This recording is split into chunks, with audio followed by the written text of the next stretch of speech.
Hi everyone, Tristan here from Montreal Music Labs. Today we're going to take a look at channels and the advanced view in VM1 and how you can use these tools to save yourself lots of time when mixing with Vienna Ensemble Pro 7.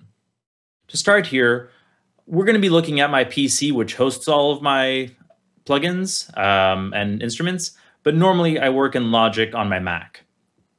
We won't be showing that because I want you to see the changes reflected live here. But for the time being, let's just take a look at what we've got. So on my iPad, I see my PC. That's great. And I'm going to start with the strings. Now, my preferred string sounds for some of my orchestral work are the Spitfire chamber strings. And what the Spitfire chamber strings have, they have a few interesting options. In terms of the mic options, they have a close, a tree, and an ambient mic option. The way I like to work, I like to have sort of my traditional string orchestra, violins 1, 2, violas, cellos, basses, kind of on all separate channels, and I try and score somewhat traditionally with them. But I also want this tree mic, the Deca tree mic option for all of them. But I don't like mixing with these little faders, with these little interface, and trying to use a mouse to adjust as I go. Certainly if it's on a different machine for my main DAW. Now you might say, well, the way I've set it up here is that each of the individual close mics are the individual tracks. They have separate returns.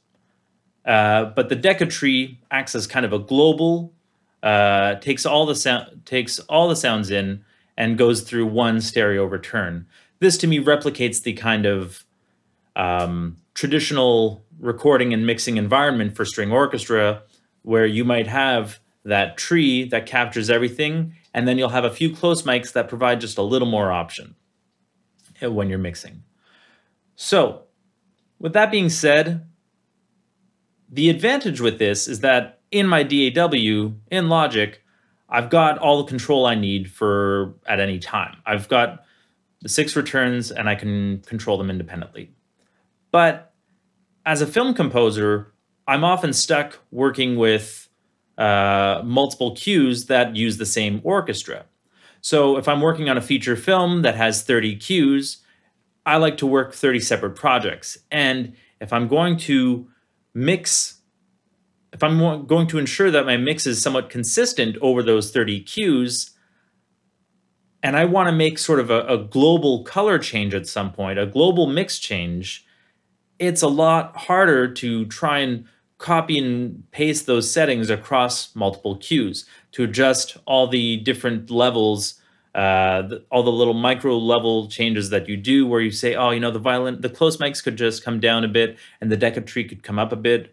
Or maybe the director comes up with the idea, you know, it sounds too big, I want to keep it small and intimate.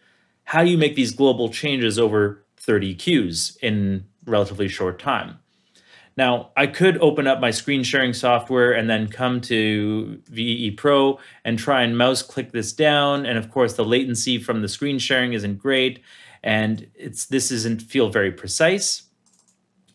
Or using VM1, you can see here the 6 channels that I have: violins 1, 2, 3, violas, cellos, basses, and the Deca tree.